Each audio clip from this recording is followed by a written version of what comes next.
Hey everybody, it's Ian. Welcome back to Introduction to Folklore, and this week we're talking about children's folklore.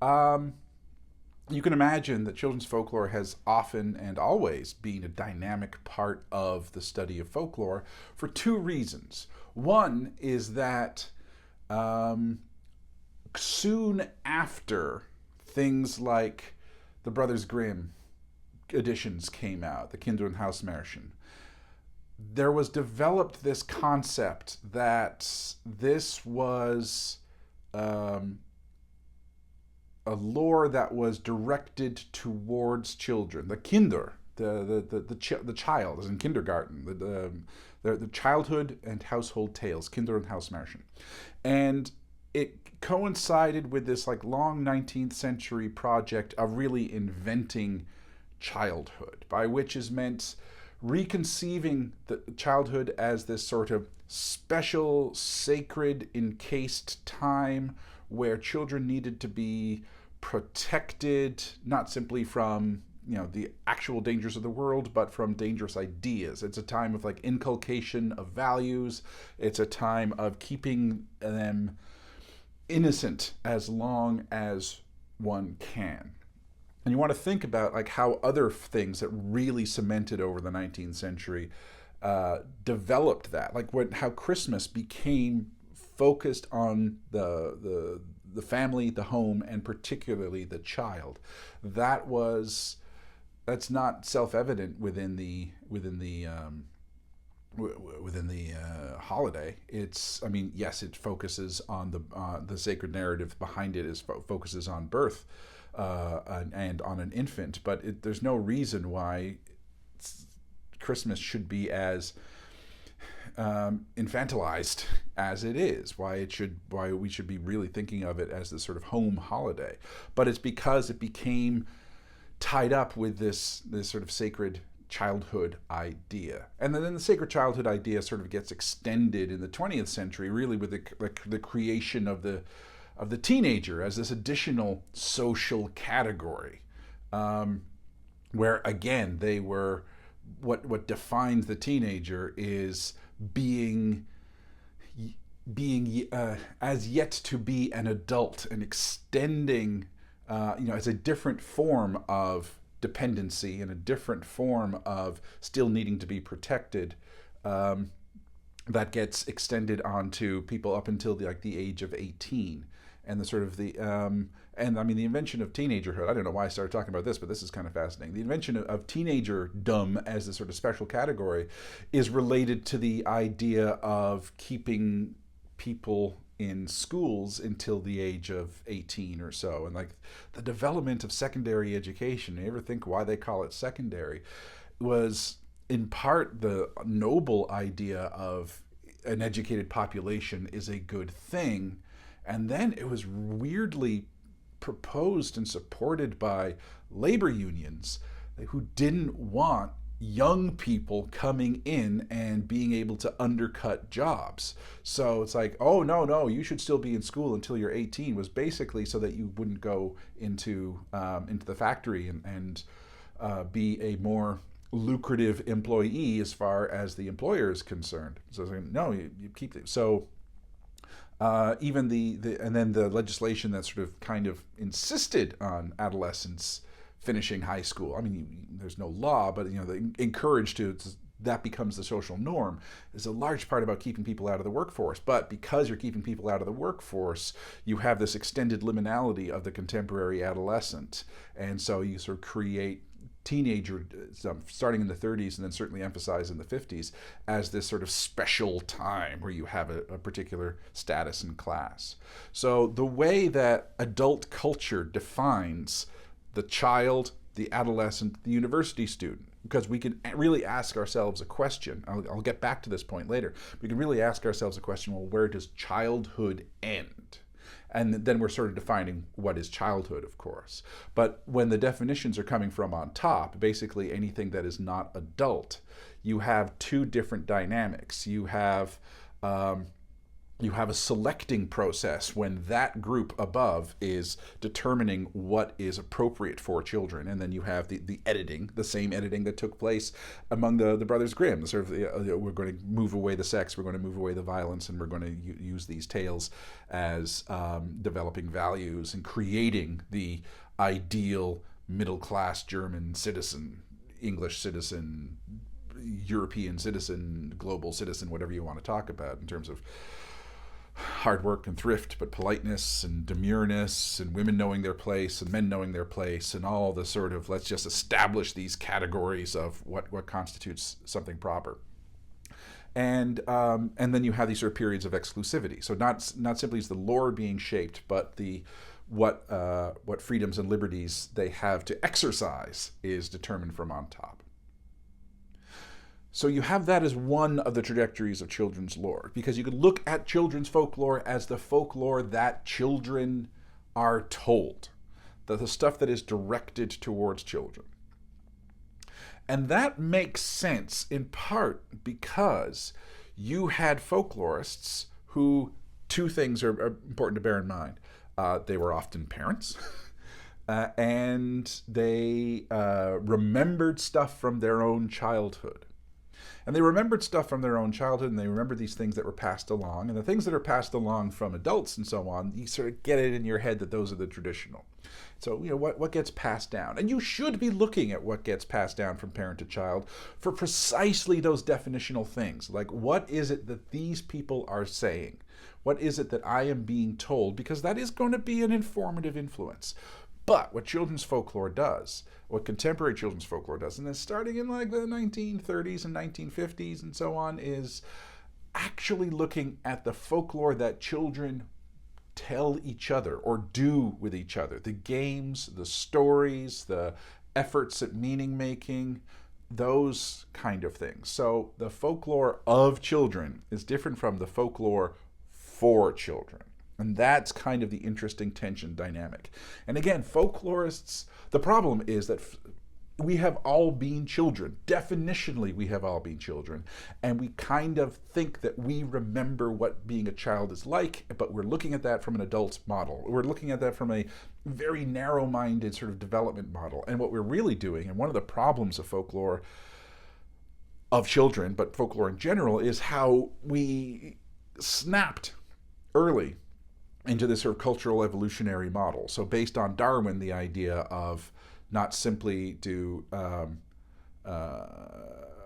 animals evolve from less complex to more complex beings that have gone through stages of sort of a greatest adaptability and suitability, and then we sort of put certain animals higher up in sort of an evolutionary change as being superior to other animals. We're better than apes. I don't know if we are, but we make that logic. It's perhaps a subjective category, but we also then we sort of think of that in terms of the evolutionary model, the social evolutionary model, where we start off in this level of, I believe the term is primitive, and then we go through savagery or barbarism, and then we enter into sort of the modern, and you can see quickly how much that is just a guidebook for justifying colonial attitudes. It's like, well, these people don't have a printing press and gunpowder, so it is part of our moral code to bring them in. And what we have is we have this sort of this dualism that takes place where we are thinking, again, I'm using the we in terms of just project yourself into the terrible mindset of the 19th century, where we are thinking that this population is in a lesser developmental stage and they need to be brought forward for their own benefit, need to be brought forward into our kind of culture. So there's an enculturation. Nevertheless, we can see their practices as evidence of an earlier genetic, the equivalent of an earlier sort of genetic heritage. And then we also see, those are the same practices that we kind of see echoed in folk culture, where we think of folklore as like those remnants from this pre-civilized time. Similarly, we have that projected onto children, and that children are just this sort of pre-evolutionary model, that but basically they are adults in potency, and that's all that their culture is or ought to be. But ironically, it's within children's culture that we nevertheless can see this remarkable time depth of practice. But and this is the dangerous parallel, is that we infantilize other cultures. They're just this lesser stage of development. They're like children. Their entire culture is like childhood. It's innocent. I mean, we romanticize that infantilization. It's innocent. It's naive. It has only a symbolic understanding of how the world operates. It doesn't have science. It doesn't have the reflective patterns of theory and all those sorts of things. And similarly, we think of childhood as the same way. Oh, it's naive. It doesn't have an deep understanding. But again, we romanticize them. And so we're infantilizing other cultures, and we're sort of looking at children as savages or uncivilized or whatever, and that becomes embedded in our models. But then we look at actual children. We look at children and the games that they play and the games that they actually play, the things that are actually said, and more importantly, how they are in use. We look at them as performances. So they're not just texts. They are texts that are brought back in, re-performed in the same way that we've been talking the entire time about what actually comprises folklore, is these things that are often based in precedent. If not necessarily the specific text, then a kind of text or a set of expectations for the creation of a new text, and then they are instanced at a specific moment and a specific time because they are considered appropriate. First and foremost, they can be fun. They can be fun, and they can be fun because they are fun. They can be fun because they remind us of things, and that's sufficient, and so on. We don't always have to be hunting for functional explanations for things. But they also allow play. And what is play? And play is again fun, but play is the temporary suspension of normal, everyday expectations and the arbitrary taking up of a new set of rules. What is a game? I mean, there's nothing in a game except for rules. And that here is what you do. And you have a completely pointless, well, no, it is. I mean, if you think of like a game of soccer or something, I need to take this ball and get it over into that net. Meanwhile, with the help of my friends, there's going to be an equally matched set of people who are going to stop me from doing that, and moreover, try and get the ball into this net that is mine. Fun. Let's make it fun. Let's not use our hands. And why? Well, it's why because it is just this temporary suspension. There's nothing stopping you from picking up the ball except for the fact that we've all agreed not to, and that's what stops you from doing so. And then you are engaged just in a different order. You are engaged in a kind of interaction that announces itself, literally in terms of there's whistles being blown, and it's timed, and figuratively in terms of it is a kind of performance. It's a kind of play. And so, yes, a set of expectations. So what comprises a soccer game is not much different, and they are regulated. Everyone is basically very much the same, except for how it becomes executed. Then you see exemplary performances, and you see less exemplary ones, and so on. But every game is basically just that. But it is, other games like The Floor is Lava, or 7 Minutes in Heaven, or any of these things that can get played are often just because they are a new set of rules, they draw attention to the normal, everyday set of rules.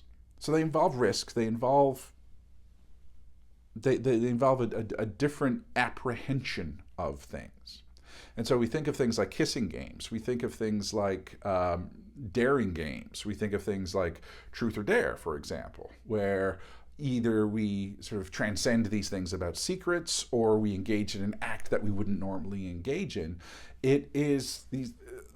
It functions, I hate to say function, but it functions as these opportunities for at least reflecting on how we present ourselves in regular time.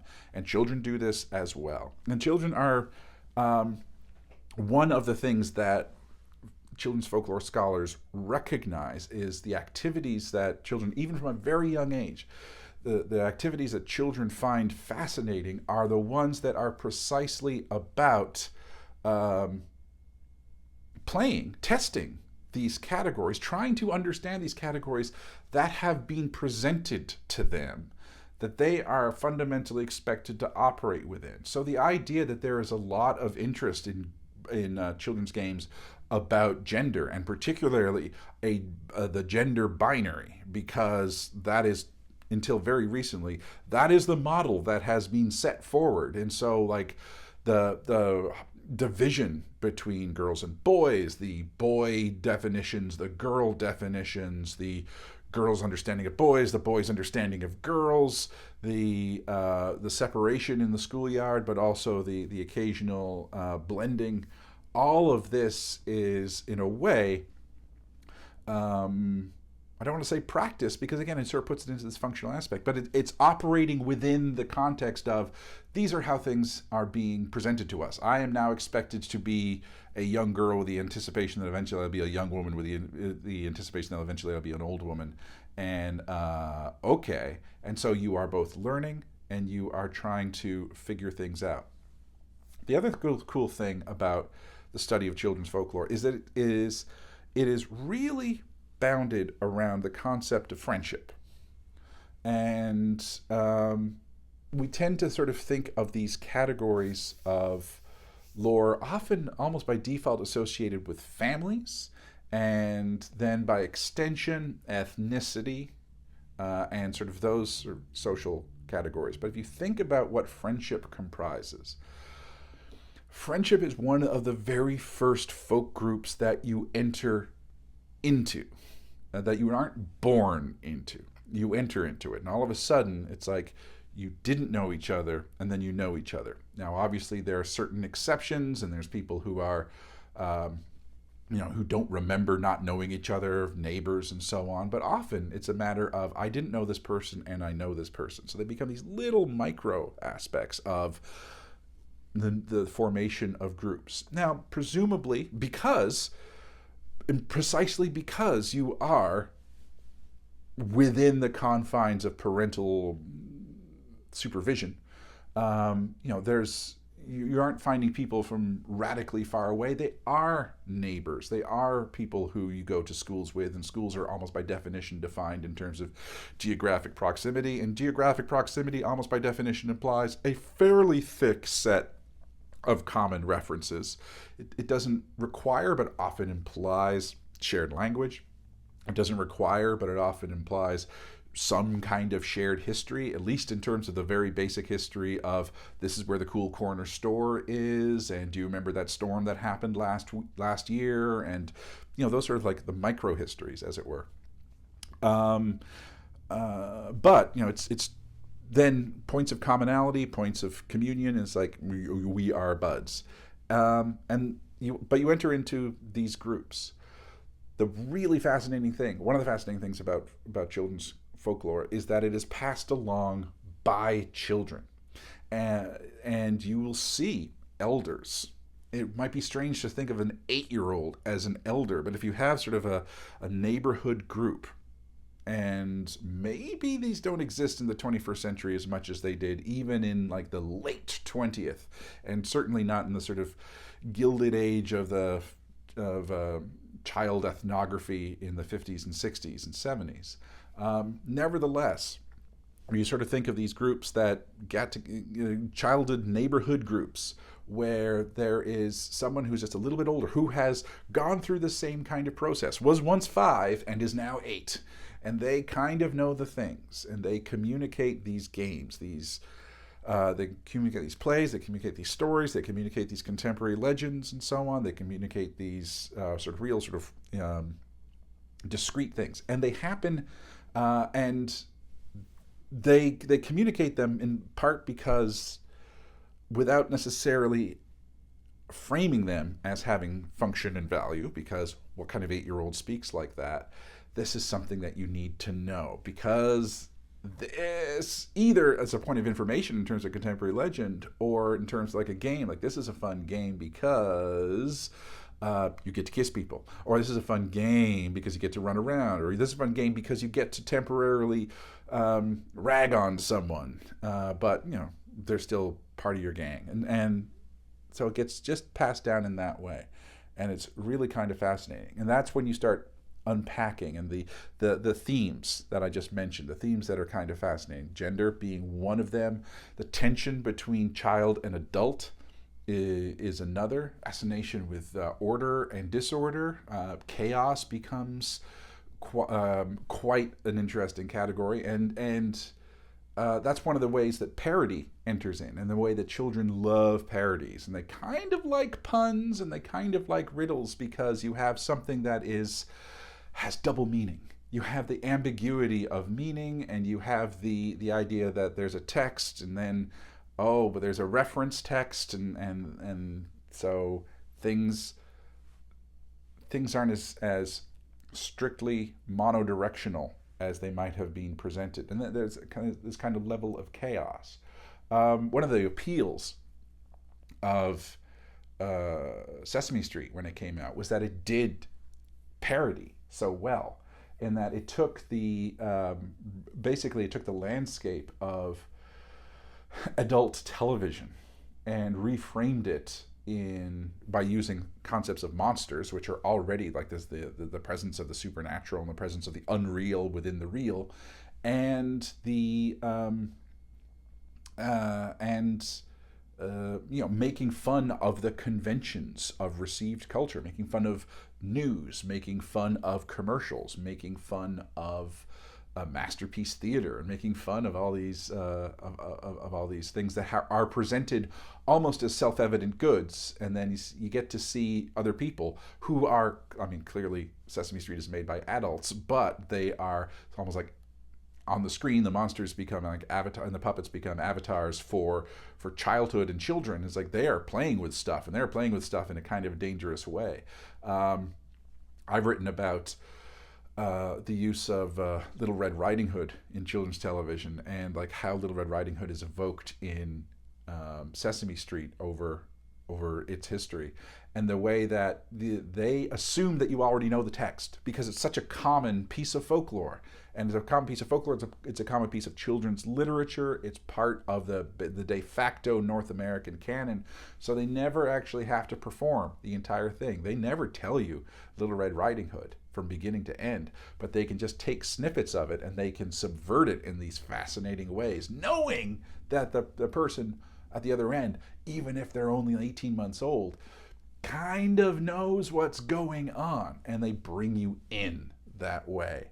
But when they bring you in by dismantling a text, man, it's like all of a sudden, like Kermit is interviewing the wolf, and the wolf is like has no idea what to do, and like, well, maybe you should dress up as the granny.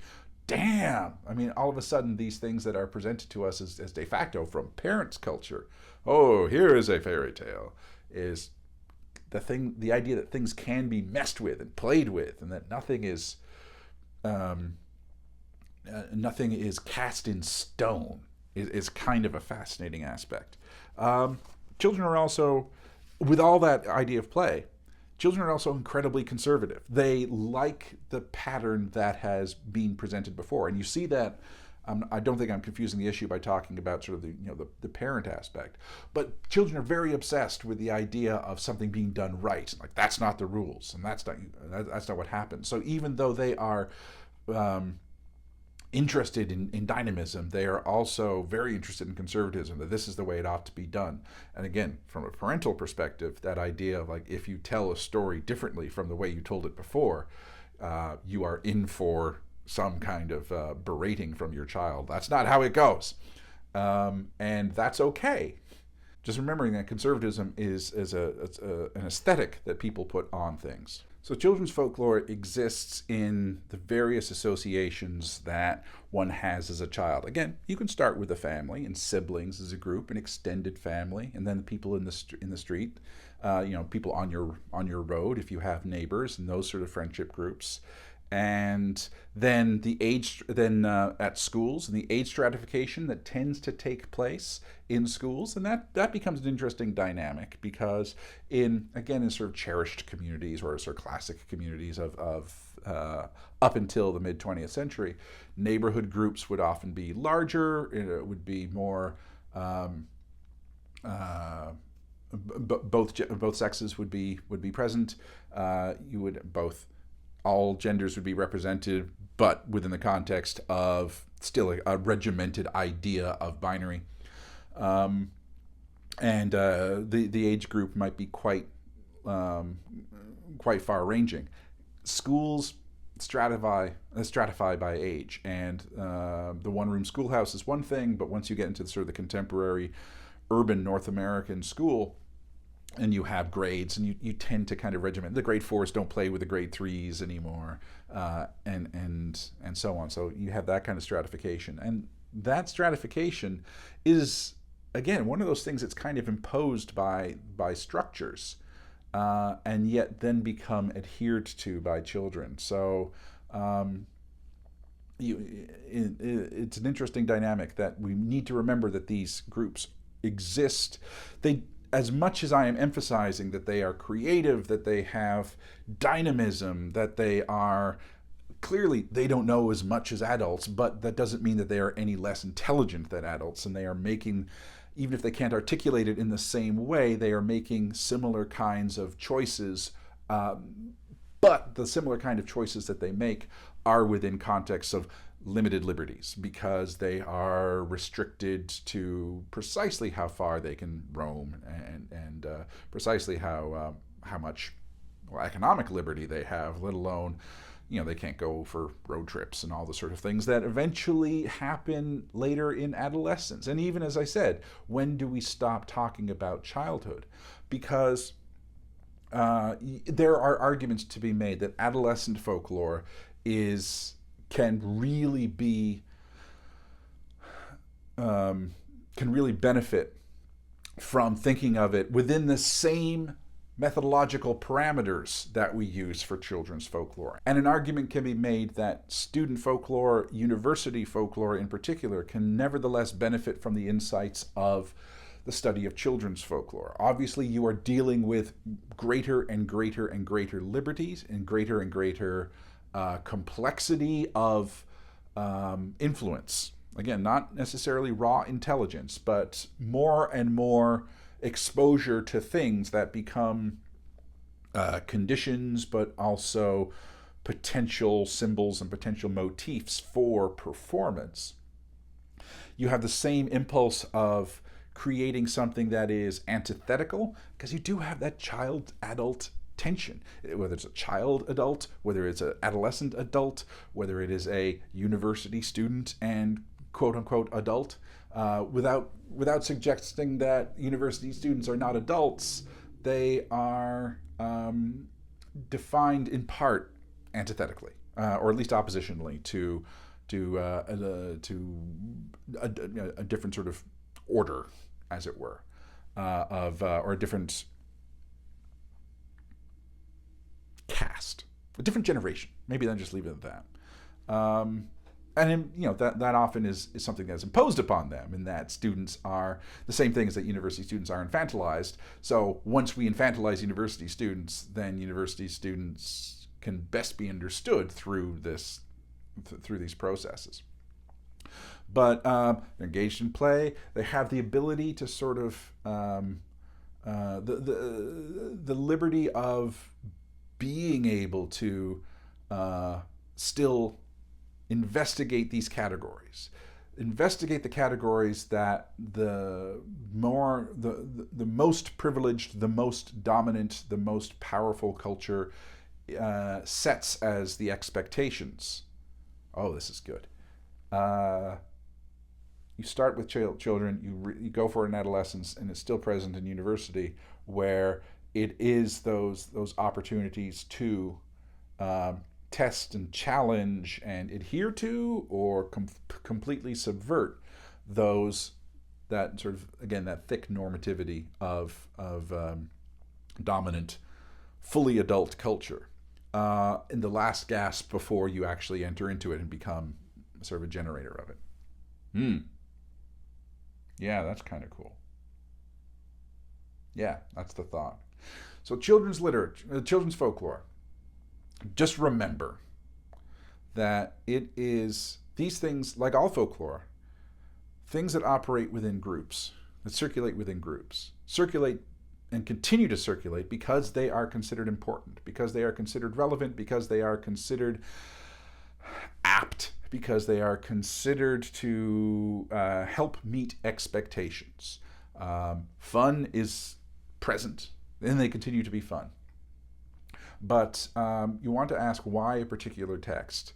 And it can't be because children are really interested in continuing stories about how people survived the plague through the use of nosegays.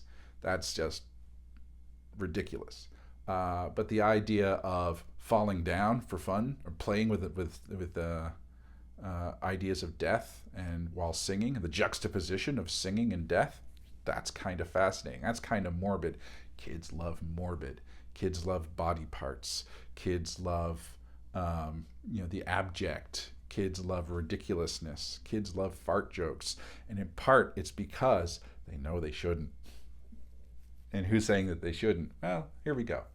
And so that level of play, that level of the sort of the dominant mode, in part because, they can. They can. And they are being told how they are going to have to be as they enter into this sort of final stage of adulthood. And they're like, do I? Okay. And maybe most of the time they are earnestly working towards that. But a lot of the culture is about, really? Really? And the older kids, not the adults, but the older kids are saying, this is the stuff that you need to know. This is basically how you're going to navigate. And I like it. So we want to distinguish between the folklore that children tell each other, that exists within child groups, and the folklore that we are now using to the adults direct towards children. You can think of it, again, this is a strange parallel, but once I mention it, if you go back to look at the occupational folk life versus the organizational folklore thing, where you have the canon of work technique, the culture of the workplace, that what constitutes a good worker, the things that you need to know in order to be effective, versus organizational folk life, where you take these sort of cultural forms, parties, pranks, going away, retirement parties, all sorts of things, and you turn that into something. It's like, I'm going to make this a happy work. The management turns that into something. I'm going to make this a happy workplace. And that's kind of the distinction. That this is a way of trying to bend this culture. Folklore directed towards children is a way of trying to bend the people who comprise this folk group in the way that is best suited for adult concerns. In the same way that our organizational folklore is about the best way it is for management concerns. And children's folklore, as the children practice it, is equivalent to occupational folk life, and that it's what you need to know in order to actually get through this and to be good at doing this, irrespective of what adults say. Oh, this is fun. Okay. And one of the last things, we always talk, we sort of have this, as much as I always lament, or always resent actually, talking about how there are certain aspects of folk culture that are disappearing or dying because of technology and so on. Say, no, folk culture is alive and vibrant and so on. I think the last thing, it goes back to my idea, it goes back to the things I was talking about at the very beginning, is that with this invention of childhood as this protected state, with this invention of the sort of, the sacrality of childhood, we have entered into, perhaps starting in the 70s, but increasingly so, having this protection be keeping the child almost entirely under some kind of supervision within the home, within not playing in the streets. We have had stranger danger basically inform our entire understanding of childhood, that the child is fundamentally a victim in potency, so they need to be kept safe. And again, that does not dismiss the idea that there is actual danger that is associated with childhood and that there aren't potentially monsters out there.